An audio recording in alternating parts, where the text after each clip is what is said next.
So today we're going to be practicing some basic but essential watercolor techniques. I am using 140-pound cold-pressed watercolor paper in a 6 by 9 inch format. Now the first step that I'm doing is stretching or taping my paper down to a board surface using some paper washi tape. If you don't have washi tape, another good alternative would be masking tape, but be sure to stick it to your pant leg several times to help remove some of its stickiness so it won't tear your paper when you're peeling it up later. The next thing that I'm doing is subdividing my paper into 8 even sections. This is going to give me some distinct areas that I can practice some of our basic techniques in. Next, I'm going to make sure that I have some of my materials, including a water cup, paintbrush, a basic watercolor palette. Here I just have the primaries plus a cool red or magenta color, paper towels or tissue paper of some sort. Now for this first technique, I'm going to create a flat wash, loading my paintbrush full of pigment and brushing horizontally from top to bottom, moving across the area in smooth, fluid motions. Now the goal of this is to create one smooth, flat wash of color without any value variations. Now, as I do this, when I get to the bottom, I realize my color might be a little uneven, so I'm just going to do a gentle once over to adjust that color. Now this technique is done using a wet on dry technique, meaning I'm painting with wet paint onto a dry paper surface. For my second section, I'm still going to use a wet on dry technique, but this time I'm going to create a gradient wash where it fades from a darker to a lighter value. So I'm going to start with a fully loaded brush across the top edge, working horizontally again, and as I move down the page in horizontal streaks, I'm going to add and rinse my brush in water, gradually decreasing the amount of pigment on my brush and increasing the amount of water.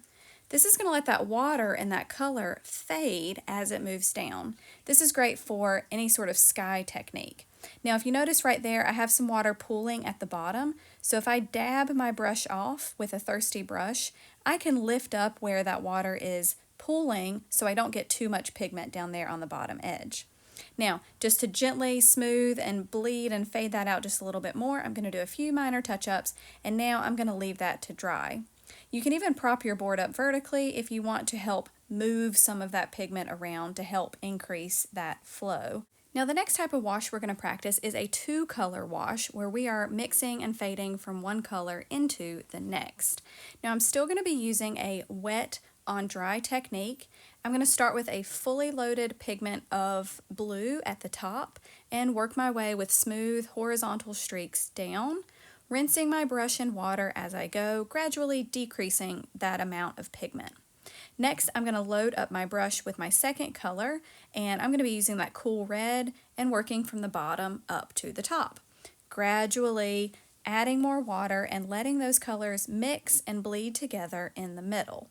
Now the goal is to get one smooth, gradual color fade across. This is great for if you're trying to paint a sunrise or a sunset scene where you need color to flow from one into the next. Now the next technique that we're going to practice is something called a wet into wet technique. I'm going to begin by taking just fresh, clean water and wetting the entire surface area of where I want my wash to go. Now, once this area is wet, I like to give it just a moment for the water to start to absorb into the surface of the paper so it's not pooling or dripping too much. Now, we're going to use a two-color combination wash just like we did before, but this time I switched to my warm red. And with the wet paper, you can see how much more easily the paint is going to flow and bleed across the surface of the paper. Now, this can be useful for different applications, and this is a great way to experiment with wet into dry versus wet into wet. Slightly different effects can be achieved using each. Now this is great for a sky technique, and while this is still wet, if you take a tissue paper or toilet paper and wad it up and dab the wet paint, you can do something called lifting some of that color to remove it. This is a great way to achieve a cloud-like effect if you were trying to paint a sky. This can be done with Q-tips, tissue paper, toilet paper, anything that's very soft and absorbent, a cotton ball, anything like that can give you a lifting effect to basically remove pigment while the paint is still wet. Now the next technique that we're going to use is also going to use that same wet into wet technique, and I'm going to wet this whole area, but then I want to give it several seconds to really absorb into the paper, so it's not dripping or pooling with water. So while that paper is absorbing the water, in the next area I'm going to take each of my primary colors and paint just a simple vertical stripe with each one. I'm going to do a blue, red, and yellow, making sure not to let those colors touch one another, but giving them a little bit of space so they don't bleed. Here you can see I'm adding a yellow swatch. Now value-wise, these are just a nice medium value, not too dark and not too light. Just a nice flat stroke of color. For this area, we're going to practice a technique called glazing, and glazing requires one layer of paint to be laid down first and then allowed to completely dry before coming back later and adding another wash of color on top. And this glazing technique, we're going to start it here so it looks something like this, and then I'll come back to it here shortly. Now I'm going to go back to the previous area, and I'm going to start in with a wash of blue in this particular area. Now the previous square we were reducing or lifting some color, but this time I'm going to show you a technique that's going to allow us to add more pigment as the paint begins to dry. So with this wash, I'm going to now mix in and mix up a slightly darker version of this color, and with small little brush strokes I'm going to add more and darker pigment into this wet color while the colors can fade and bleed together. Now if you work with it like this is a great technique if you want to create, say, water, like ripples in water effect, oceans, things like this. This is a great way to start creating some texture to create a soft and hazy and slightly out of focus effect. Now if I'm going to try to create some semblance of a water effect here, you can see that I can have smaller marks towards the back or the higher up on the picture plane. And then as I move down towards the lower part of the picture plane, which would be closer to us, my streaks can get a little bit longer and a little bit wider and also a little bit darker as it comes closer towards us. Now this can almost start to create an atmospheric effect or creating a sense of depth, things that are in the foreground versus in the background. And I'm going to let this area start to dry just a little bit more, but I'll come back to it to add some more defined hard-edged marks in just a little while.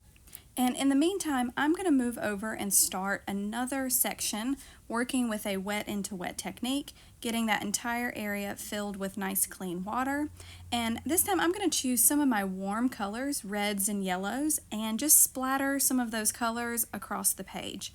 Not over mixing them, just sort of dabbing those colors here, there, and everywhere, and just sort of letting them naturally bleed the way that they want to. And while this is still very wet, I'm going to take a little pinch of just regular table salt and sprinkle it all over that area. The salt grains like to absorb the pigment, and it will create a really cool starburst sort of effect once that pigment dries. But it's very important to not touch it again until it is completely dry, or it'll mess up the effect. Now while that's drying, I'm going to come back over into my first section on this row, and I'm going to keep adding darker and darker pigments. The great thing with watercolors is you can keep layering, working from light to dark, and as this paper dries, the marks will gradually become more solid and more hard-edged, giving it more definition. Therefore, I'm going to focus this darker value and more defined edges down towards the bottom to hopefully keep increasing the sense of atmospheric perspective here. Now for this final section, we're going to create a different type of texture, and this effect will start the same way with a wet into wet technique. I'm going to start with just that fresh clean water, wetting that whole surface, and then while that's setting up for just a few seconds, I'm going to tear a piece of plastic wrap to about the size of that area of my painting. Now for this area, I'm going to mix just any two colors that I like. I'm going to pick yellows and blues to create some different green effects. So again, sort of just letting them mix and bleed together on the paper without over mixing them. And once I have those laid out, I'm going to take my saran wrap, lay it down on the painting and then purposefully scrunch it to create a really cool effect, and I will let that dry completely.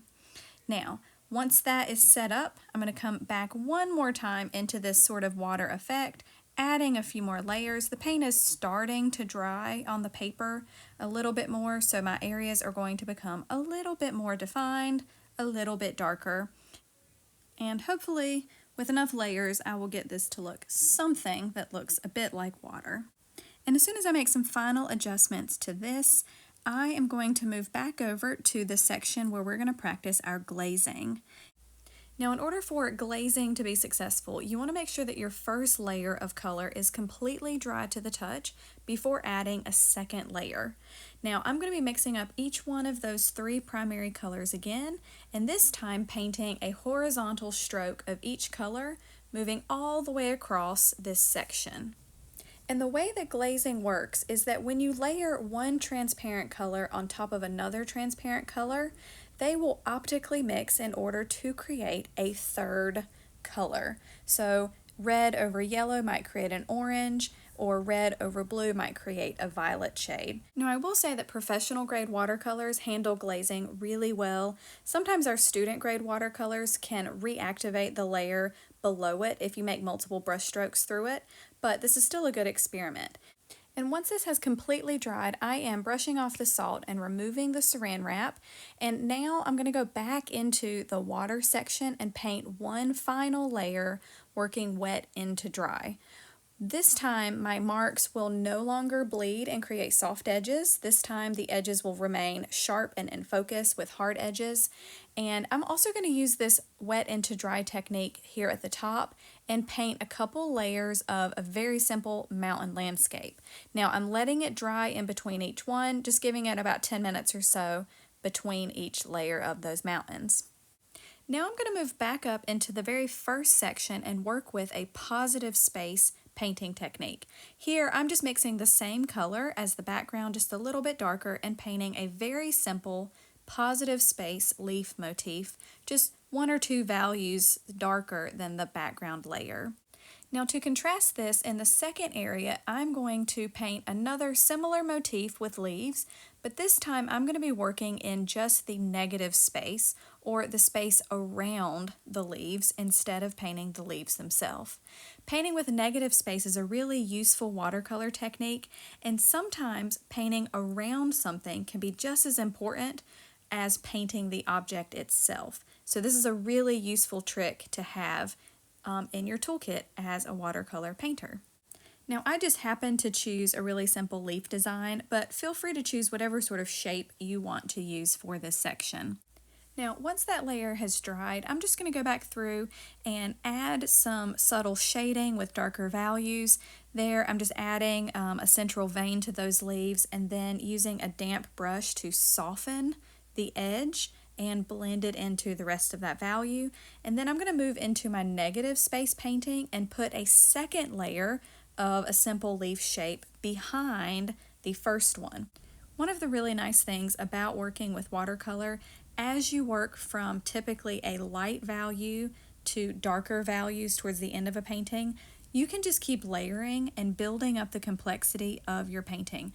Now here I'm just creating 2 layers of leaves with a foreground and a background, but the theory could go that you could keep adding layer after layer, gradually getting darker as your objects move back in space with this negative space technique. And just as one final finishing touch, I'm going to add one more dark foreground layer to my little mountain landscape here, and that wraps up all of my painting techniques. Now I'm going to gently remove all of the washi tape, hoping that I don't tear my paper as I do this, and that is your finished painting. And then I'd like for you to take your painting and attach it into your handmade sketchbook, either by gluing it or making a tape hinge like I have done there. And then if you will, go ahead and number your paintings 1 through 8, and then pause this video to copy down these watercolor techniques and vocabulary into your sketchbook on the opposite page.